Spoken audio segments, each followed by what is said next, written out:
नमस्कार, स्वागत है आपका डॉक्टर साहिब में और मैं हूं आपके साथ सौम्या राठी। इस वक्त हम बैठे हैं डॉक्टर संतोष कुमार के साथ, जो कि पारस एचएमआरआई में कंसल्टेंट नेफ्रोलॉजिस्ट हैं। यानी कि किडनी से जुड़े जितने भी रोग होते हैं, लोग उपचार के लिए इन्हीं के पास आते हैं। और साथ ही साथ ये बहुत ही जाने माने ट्रांसप्लांट फिजिशियन भी हैं। आज हम डॉक्टर साहब से सबसे अहम सवाल ये पूछने वाले हैं कि कोविड के दौरान किडनी पर क्या क्या इफ़ेक्ट्स पड़े हैं, और जो किडनी के ऑलरेडी मरीज़ हैं, कोविड के वक्त उन्हें जो वैक्सीन को लेकर भ्रम फैलाए गए थे, उनके पीछे की आखिर सच्चाई क्या है। मगर हम ये सवाल और जवाब का सिलसिला शुरू करें उसके पहले मैं आपसे कहना चाहूँगी कि अगर आपने अब तक चैनल को सब्सक्राइब नहीं किया है तो सब्सक्राइब कर लें। फेसबुक पर भी पेज को लाइक कर लें ताकि आप अन्य कोई भी ज़रूरी वीडियो मिस ना करें। अब सबसे पहले डॉक्टर साहब नमस्कार, स्वागत है आपका। सबसे पहला सवाल डॉक्टर साहब मैं यही करना चाहूँगी कि कोविड अगर कोई रिकवर कर जाता है तो उसके बाद किडनी पर सबसे ज़्यादा साइड इफ़ेक्ट्स या इफ़ेक्ट्स कहूँ वो क्या देखे गए हैं? इनिशियली अभी तो हम लोग देखे हैं कि हमारा देश दो लहर को झेल चुका है। दूसरा लहर तो इतना खतरनाक था, हम लोग सभी ने फील किया है। कोविड के कारण किडनी की प्रॉब्लम मैंने भी देखा है। बहुत सारे आईसीयू पेशेंट हैं, मोस्टली जो एडमिटेड हैं, जिनको ऑक्सीजन सपोर्ट या वेंटिलेटर सपोर्ट की ज़रूरत है, उनमें ही मोस्टली मैंने देखा है कि किडनी की समस्या हो रही है। मेनली उसको हम लोग स्पेसिफाई कर दें तो एक्यूट किडनी इंजरी हो रही है उन लोगों की। तो ये समस्या मैंने देखी हैं जो बहुत ही कॉमन है। ठीक है। ये अक्यूट किडनी इंजरी जो है ये आखिर क्या होती है और एक पेशेंट के लिए कितनी घातक साबित हो सकती है? एक्यूट किडनी इंजरी लाइक कोई ऐसा कंडीशन हुआ, लाइक सिंपल वर्ड में बताएं, जैसे किसी को जैसे डायरिया हो गया, तो डायरिया हो गया तो शरीर में पानी की कमी हो गई, तो किडनी का परफ्यूजन उसमें घट गया, जिसके कारण किडनी का डैमेज हो गया। तो कोविड में भी देखा गया है कि एकेआई बहुत कॉमन है।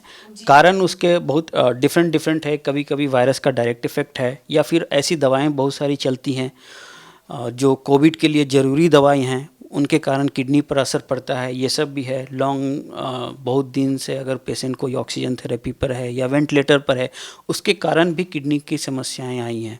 मोस्टली हम लोग इसलिए एक्यूट इसलिए बोलते हैं क्योंकि रिसेंट चेंजेस है, रिसेंट किडनी की इंजरी हुई है, इसलिए हम लोग इसको AKI करते हैं, एक्यूट किडनी इंजरी। जैसा कि डॉक्टर साहब अभी आपने कहा कि कोविड के दौरान बहुत सारी ऐसी मेडिसिन्स रही हैं जिनका किडनी पर इम्पैक्ट पड़ा है, तो क्या ऐसा भी कई मामलों में देखा गया है कि जो गलत दवाइयाँ जो अपने मन से लोग डॉक्टर बनने लग गए थे कोविड के टाइम पे, होम आइसोलेशन के दौरान भी, तो उस टाइम लोगों ने बहुत सी दवाइयाँ ली हैं, तो इनके जो किडनी पे इफेक्ट है वो क्या हुए हैं? मोस्टली होम आइसोलेशन या फिर बिना डॉक्टर के कंसल्टेशन के बहुत सारी दवाइयाँ ली गई हैं, उसके कारण किडनी इफ़ेक्ट भी हुई हैं। जैसे हम लोग बुखार आया सिंपल सा, तो हम लोग पैरासीटामोल एक सेफ दवाई है। कभी कभी इस बार क्या हो रहा था कि पैरासीटामोल से भी ठीक नहीं हो रहा था, तो फिर हम लोग फर्दर उसके बाद और क्या, उसके बाद बाकी सब दवाएं आते हैं, NSAID बोलते हैं, NSAID जो कि किडनी को बहुत हार्म करती हैं। या फिर हम लोग इरेशनली अपने मन से कुछ कुछ एंटीबायोटिक लेना शुरू कर दिए हैं। कई बार इधर देखा गया है कि हम लोग जिसको ज़रूरत भी नहीं हो, माइल्ड हो, फेविफ्लू लेना शुरू कर दिए हैं। तो ये सब के कारण किडनी की समस्याएं आई हैं। और बाकी जो एडमिटेड हैं उनकी समस्याएं अलग हैं, जैसा कि हमने डिस्कस किया था। बहुत सारे लोग हैं जो ऑलरेडी किडनी की समस्याओं से जूझ रहे होते हैं, खासकर ऐसे पेशेंट्स जो डायलिसिस पे हैं, बहुत जल्द ट्रांसप्लांट करा रहे हैं, तो उनके मन में वैक्सीन को लेकर भी बहुत सारे भ्रम पैदा किए गए हैं कि वैक्सीन उनके लिए हानिकारक हो सकती है, जो वैक्सीन के साइड इफ़ेक्ट्स हैं वो झेल नहीं पाएंगे।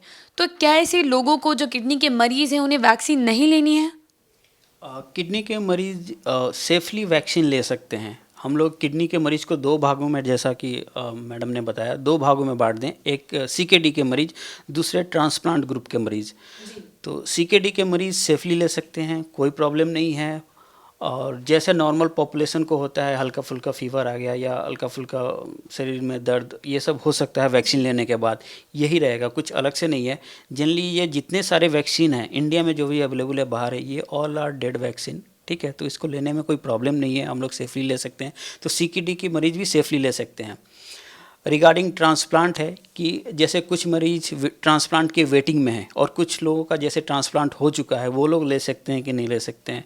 तो जो लोग ट्रांसप्लांट वेटिंग में हैं, तो वो लोग को मैं रेकमेंड करूँगा कि आप पहले ही ले लें, क्योंकि ट्रांसप्लांटेशन के बाद बहुत सारी दवाएं चलती हैं जो आपके इम्यून सिस्टम को और कमज़ोर कर देती हैं। इसके कारण वैक्सीन का इफेक्ट उतना अच्छा नहीं हो पाएगा। इसलिए अगर आप वेटिंग में हैं, जैसे 1-2 महीने के बाद ट्रांसप्लांट करा रहे हैं, तो आप पहले ले लें। पहले ले लेंगे तो आपका इम्यून सिस्टम अच्छा रहेगा, एंटीबॉडी अच्छा बनेगा, तो आपके लिए बहुत अच्छा रहेगा।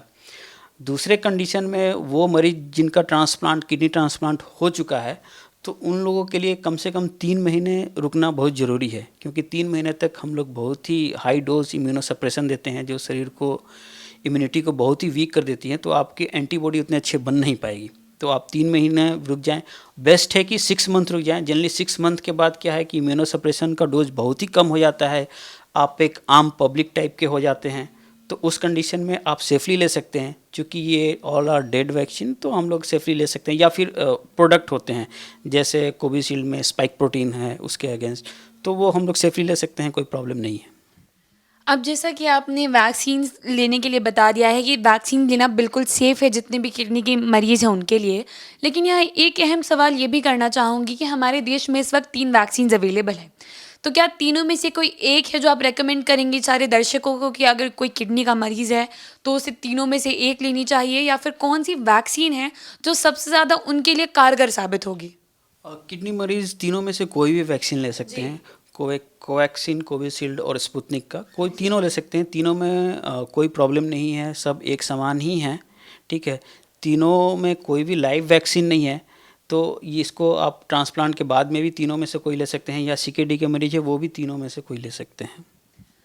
अगर मान लीजिए किडनी के कोई पेशेंट हैं जिन्हें कोविड हो जाता है, क्योंकि अभी तीसरी लहर का खतरा सर पर मंडरा रहा है, तो जो किडनी डायलिसिस पे हैं या ट्रांसप्लांट जो कराने वाले हैं, अगर ऐसे लोगों को कोविड हो जाता है तो उन्हें इलाज के दौरान किन चीज़ों का खास ख्याल रखने की ज़रूरत है?